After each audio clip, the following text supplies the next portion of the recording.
दोस्तों DSSB की ओर से शिक्षक भर्ती परीक्षा के लिए विज्ञापन जारी कर दिया गया है, जिस पर ऑनलाइन आवेदन की जो प्रक्रिया है ये शुरू हो रही है 8 फरवरी से। लास्ट डेट 8 मार्च है। पदों की कुल संख्या 5118 है। और फ्रेंड्स, यहाँ पर किसी भी स्टेट के आप हों, आप आवेदन कर सकते हैं और इस शानदार नौकरी को ग्रैब कर सकते हैं, प्राप्त कर सकते हैं। पद जो हैं ये कौन कौन से हैं, तो TGT के लिए भी पोस्ट है और साथ साथ ड्राइंग टीचर के लिए पोस्ट है। कुल पदों की संख्या 5118 है। इसके अलावा जो पद हैं TGT के अंतर्गत, यानी कि कला शिक्षक के अलावा जो पद हैं, तो उसमें कौन कौन से पद शामिल हैं। तो दोस्तों यहाँ पर TGT मैथ्स मेल के लिए पद हैं और TGT मैथ्स फीमेल के लिए पद है। साथ साथ TGT मैथमेटिक्स लिखा गया है। इसका मतलब ये है कि जो TGT मेल के लिए पद हैं उस पर सिर्फ मेल अभ्यर्थी आवेदन करेंगे।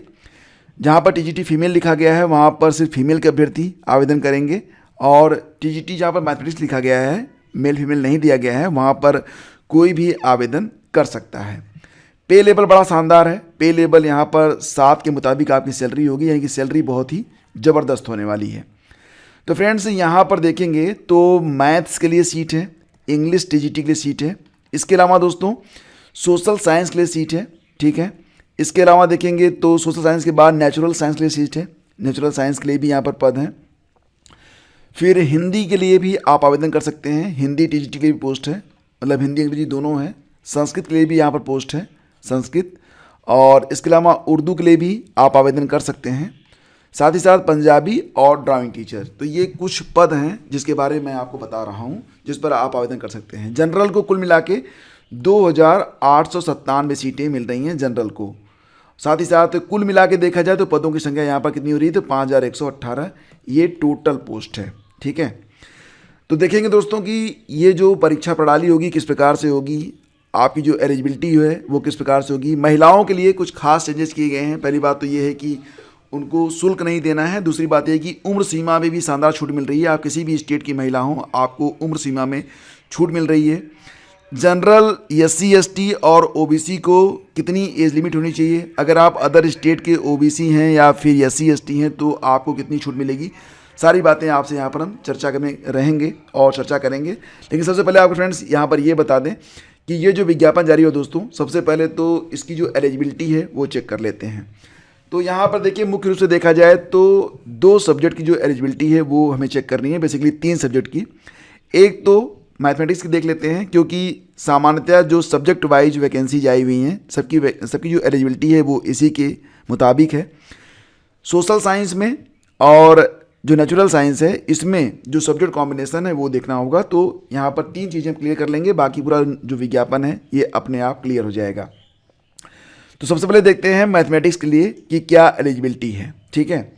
तो एसेंशियल में लिखा गया है कि a bachelor degree honours or pass or equivalent with mathematics as main subject from a recognised university having secured 45% marks in aggregate along with one of the school subject. तो यहाँ पर कहा गया है कि अगर आप स्नातक ऑनर्स या पास कोर्स आपने किया हुआ है तो कम से कम 45% अंक आपके होने चाहिए और उसमें जो गणित है ये आपका मुख्य विषय होना चाहिए। यहाँ पर दोस्तों ये भी कहा गया है कि जो ये 45% अंक की डिमांड यहाँ पर की जा रही है कि स्नातक में, ग्रेजुएशन में आपका जो 45% अंक मांगा जा रहा है, इसमें रिलैक्सेशन भी आपको दिया गया है। तो रिलैक्सेशन किसको मिलेगा उसके लिए यहाँ पर शर्त लगा दी गई है कि provided further that the requirement as to minimum of 45% marks in the aggregate at graduation level shall be relaxable in case of. 3 case दिए गए हैं। पहला ये है कि अगर आप candidate who possess a post graduate qualification in mathematics, अगर आप संबंधित विषय यानी कि मैथ में PG हैं तब ग्रेजुएशन में 45% की ज़रूरत आपको नहीं होगी। दूसरी बात कि अगर आप SC ST हैं तब भी आपको 45% की जो एलिजिबिलिटी है, अगर उससे भी कम है तब भी आप आवेदन कर पाएंगे। या फिर फिजिकली हैंडीकैप्ड हैं, तो 3 कैटेगरी हैं, PG हैं, SC ST हैं या फिजिकली हैंडीकैप्ड हैं, तो 45% अंक की आवश्यकता यहाँ पर नहीं है। दूसरी बात, BEd आपका होना चाहिए, डिग्री इन एजुकेशन मतलब BEd होना चाहिए। हिंदी का ज्ञान आपको होना चाहिए और CTET का पेपर 2 क्वालिफाई होना चाहिए। तो ये एलिजिबिलिटी में आपके आ गया। एलिजिबिलिटी में क्या क्या होना चाहिए कि ग्रेजुएशन में, सिंपली ग्रेजुएशन अगर आप हैं, ग्रेजुएट हैं, तो आप 45% अंक धारित करते हो, या फिर अगर आप संबंधित विषय में पीजी हैं तो कोई दिक्कत नहीं है, 33% पर भी आप आवेदन कर पाएंगे, पास हो बस। SC ST हैं और फिजिकली हैंडीकैप्ड हैं तब भी आपसे परसेंटेज की डिमांड नहीं की जाएगी, लेकिन बीएड और CTET तो आपका होना चाहिए। हिंदी तो सबको आती ही है जो हिंदुस्तान में रहता है, खैर मैं हिंदी भाषी क्षेत्रों के बारे में बात कर रहा हूँ। और फ्रेंड्स यहाँ पर पे स्केल देख लीजिए आप, पे स्केल बहुत ही शानदार है, 44,900 से 1,42,400 पे स्केल लेवल 7, बहुत ही शानदार सैलरी आपको मिलेगी।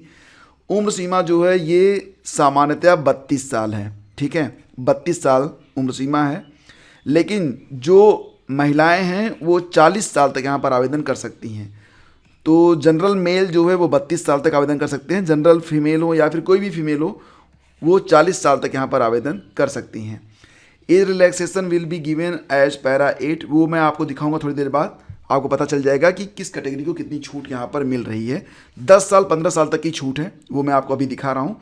लेकिन उसके पहले फ्रेंड्स यहाँ पर क्लियर कर लें कि एलिजिबिलिटी आपकी क्लियर हो गई है, सैलरी क्लियर हो गई है और एज लिमिट आपकी यहाँ पर बिल्कुल क्लियर हो गई है। अगर आप कॉन्ट्रेक्चुअल एम्प्लॉई हैं तब भी आपको 5 साल तक की उम्र सीमा में छूट मिल सकती है, जैसा कि यहाँ पर दिया गया है, ठीक है। तो इसी प्रकार से ये जो भी सब्जेक्ट बेस यहाँ पर दिए गए हैं, मतलब जो भी वैकेंसी है उसमें जो एलिजिबिलिटी होगी इसी प्रकार से होगी। बेसिकली जो न्यू चेंज है वो आपको देखने को मिलेगा सोशल साइंस में, आइए देखते हैं। तो दोस्तों यहाँ पर आप देख सकते हैं सोशल साइंस मेल के लिए क्या क्या एसेंशियल एलिजिबिलिटी है। पहली तो ये है कि बैचलर डिग्री, ऑनर्स या पास, मतलब आप स्नातक हो बस ये समझिए, या इसके इक्विवेलेंट आपने कोई कोर्स किया हुआ हो। साथ ही साथ 45% अंक आपके स्नातक में होने चाहिए। लेकिन तो दोस्तों यहाँ पर जो आपको स्नातक में परसेंटेज से छूट मिल रही है वो बिल्कुल वही नियम है जो पहले मैंने आपको बताया था कि अगर आप पीजी हैं तब भी आपको जो छूट मिल जाएगी। साथ ही साथ belonging to SC ST and physically handicapped हैं। साथ ही साथ आपको क्या क्या चाहिए, तो डिग्री इन एजुकेशन तो चाहिए ही, वर्किंग नॉलेज ऑफ हिंदी और ये CTET मैंने बताया था कि ये सभी में कॉमन रहेगा। लेकिन सोशल साइंस में अगर आप आवेदन करना चाहते हैं तो यहाँ पर लिखा गया है कि जो आपके मेन सब्जेक्ट होने चाहिए वो क्या क्या होने चाहिए, ठीक है। तो सोशल साइंस में जो मेन सब्जेक्ट हैं वो हिस्ट्री है, पॉलिटिकल साइंस है, इकोनॉमिक्स है, बिजनेस स्टडीज़ है, सोशियोलॉजी है, ज्योग्राफी है और साइकोलॉजी है। तो यहाँ पर आपने देखा कि साइकोलॉजी और साथ साथ बिजनेस स्टडीज, सोशियोलॉजी को भी इंक्लूड कर दिया गया है सोशल साइंस में। तो ये बड़ी अच्छी बात है। अभी तक तो बस 4 विषय देखने को मिलते थे, अब यहाँ पर कुछ और भी विषयों को जोड़ा गया है, तो ये भी एक मेजर चेंज है जो कि यहाँ पर देखने को मिल रहा है। तो अगर आप सोशियोलॉजी में आवेदन करना चाहते हैं, सामाजिक विज्ञान से TGT में आवेदन करना चाहते हैं, तो इन विषयों में से अगर आप स्नातक हैं तब आप आवेदन यहाँ पर कर सकते हैं। आप अपनी एलिजिबिलिटी जो है वो ध्यान से चेक कर लीजिएगा। लिखा गया है कि a bachelor degree honours pass or equivalent with social science as main subject from university. तो जो मेन सब्जेक्ट्स हैं इसमें से आपका कोई एक विषय अगर है तो आप सोशल साइंस से आवेदन कर सकते हैं, ठीक है। और फ्रेंड्स इसके बाद पे स्केल और एज लिमिट सेम, जैसा कि मैंने आपको बताया था कि 32 साल for general male and female के लिए 40 साल। बाकी जो अदर कैटेगरीज हैं उनको उम्र सीमा में छूट है। SC ST को 5 साल की छूट है और OBC को 3 साल की छूट है, ठीक है। यहाँ पर देखेंगे कि नेचुरल साइंस में कौन कौन से लोग आवेदन कर सकते हैं। तो एसेंशियल में वही चीज़ें हैं जैसा कि मैंने आपको बताया था कि आपका स्नातक होना चाहिए, स्नातक में 45% अंक होना चाहिए। जो छूट की प्रक्रिया है वो लागू रहेगी। अगर आप PG हैं, SC ST हैं या फिर दिव्यांग हैं तो आपको कोई भी परसेंटेज की आवश्यकता स्नातक में नहीं है।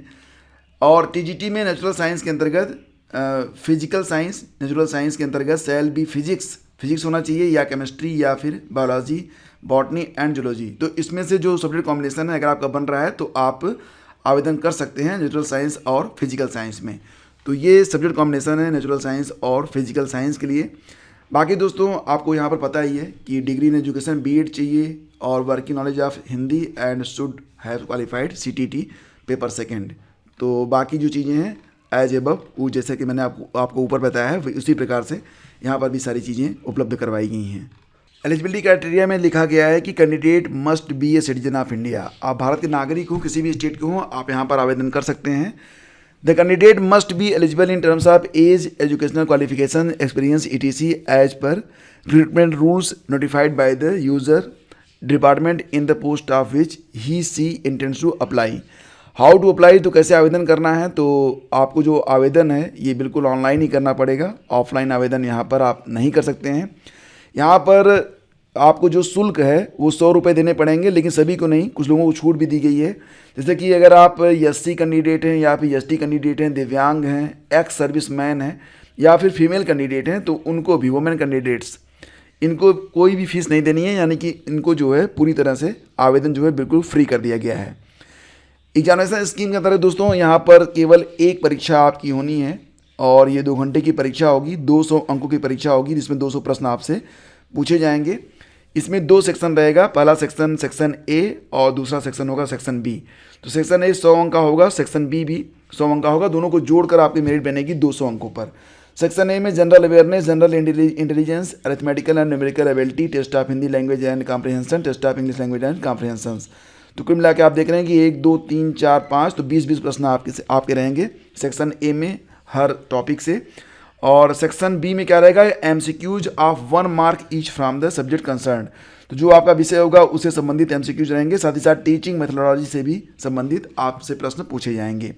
नेगेटिव मार्किंग भी रहेगी। नेगेटिव मार्किंग कितनी रहेगी, तो 1/4 रहेगी, क्योंकि प्रश्न जो होगा वो सही उत्तर देने पर 1 अंक आपको मिलेगा, गलत उत्तर देने पर आपका 0.25 अंक जो है वो कट जाएगा। ठीक है, तो इस प्रकार से यहाँ पर ये पूरा का पूरा जो क्राइटेरिया है, मैंने बताया कि board in order of achieve qualitative selection and to recruit the best talent available has fix the following minimum qualifying mark. यहाँ पर देखिए मिनिमम क्वालिफाइंग मार्क भी लगाया गया है।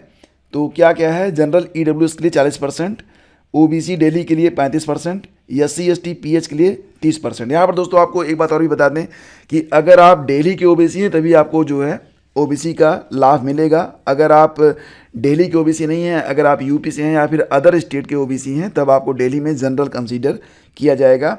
और ये रही बात एससी एसटी की, तो आप कहीं से भी हों आपको एससी एसटी कंसीडर किया जाएगा। यहाँ पर लिखा गया है, यहाँ पर आप देख सकते हैं रिजर्वेशन बेनिफिट्स के अंतर्गत लिखा गया है कि only OBC Delhi candidate notified by government of NCT of Delhi vide letter दिया गया है। मतलब केवल जो दिल्ली में रहने वाले ओबीसी हैं सिर्फ उन्हीं को ओबीसी का लाभ मिलेगा। यहाँ पर एससी एसटी के बारे में कुछ नहीं लिखा गया, यानी कि एससी एसटी किसी भी स्टेट के हों उनको एससी एसटी का लाभ यहाँ पर दिया जाएगा।